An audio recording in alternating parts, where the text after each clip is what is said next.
नमस्कार, आप सुन रहे हैं जेके न्यूज़ नेटवर्क और दिन भर की खबरों के साथ मैं अनुजा कश्यप आप सबके बीच।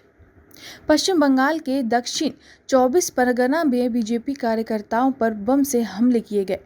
बताया जा रहा है कि यह घटना देर रात साउथ 24 परगना के रामपुर गांव में घटी है। घटना के बाद से इलाके में हड़कंप मचा हुआ है।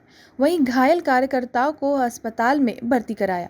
मिली जानकारी के अनुसार दक्षिण 24 परगना में बीजेपी के करीब 6 कार्यकर्ता एक शादी समारोह में लौटकर जा रहे थे। इसी दौरान किसी ने बम से उन पर हमला किया। बम अटैक की इस घटना के बाद से ही इलाके में दहशत का माहौल है। इधर बीजेपी कार्यकर्ताओं ने इसके लिए टीएमसी को जिम्मेदार ठहराया है। बजट पर राज्य सरकार की ओर से जवाब देते हुए वित्त मंत्री रामेश्वर उरांव ने कहा है कि वित्तीय वर्ष 2021 से 22 से 1 लाख रुपए तक का कृषि ऋण माफ होगा। अभी राज्य में 50,000 रुपए तक के ऋण का किसानों को इसका लाभ मिल रहा है। अगले साल लोन माफी के लिए सरकार से 1200 करोड़ रुपए का प्रावधान किया है। श्री उरांव ने कहा कि सरकार आने वाले है वित्तीय वर्ष में 3.65 लाख दिव्यांगों को 1,000 रुपए प्रति माह पेंशन देगी। हेमंत सरकार को अर्थशास्त्र को पूरी जानकारी है। राज्य में आर्थिक गतिविधियों को कैसे बढ़ाया जाए इसका ज्ञान है।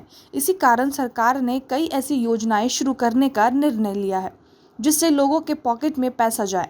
यह या तो आर्थिक सहायता से संभव हो या सब्सिडी से। सरकार ने तय किया है कि 15 लाख लोगों को राशन कार्ड बनवाया जाएगा।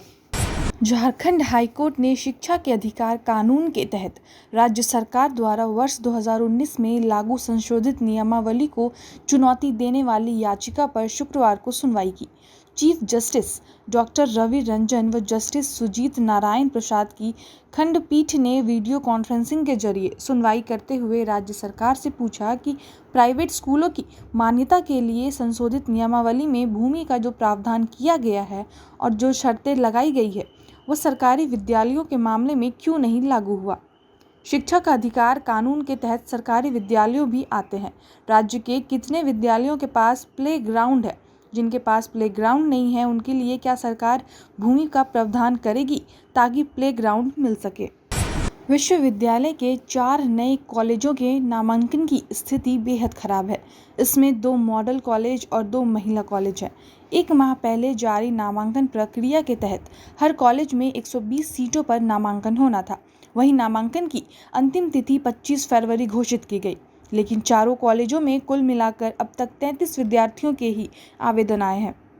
हालांकि विश्वविद्यालय प्रशासन को यह उम्मीद है कि आने वाले दिनों में इन कॉलेजों में नामांकन की संख्या में बढ़ोतरी जरूर होगी। जानकारी के अनुसार रांची विश्वविद्यालय के 4 नए कॉलेजों का उद्घाटन इसी वर्ष फरवरी में किया गया। इनमें model degree college Bano, model degree college Ghaghra, women's college Simdega और विमेंस कॉलेज लोहरदगा शामिल है। 1 महीने पहले सभी कॉलेजों में नामांकन की प्रक्रिया चांसलर पोर्टल के माध्यम से शुरू की गई थी। मौसम एक बार फिर यू टर्न लेता नजर आ रहा है। मार्च का दूसरा पश्चिमी विक्षोभ सक्रिय हो चुका है।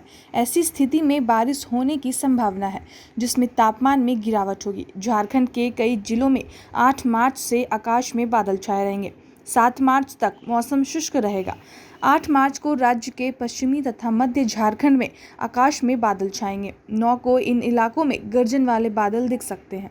10 और 11 मार्च को इन इलाकों में बारिश का अनुमान मौसम विभाग ने किया है।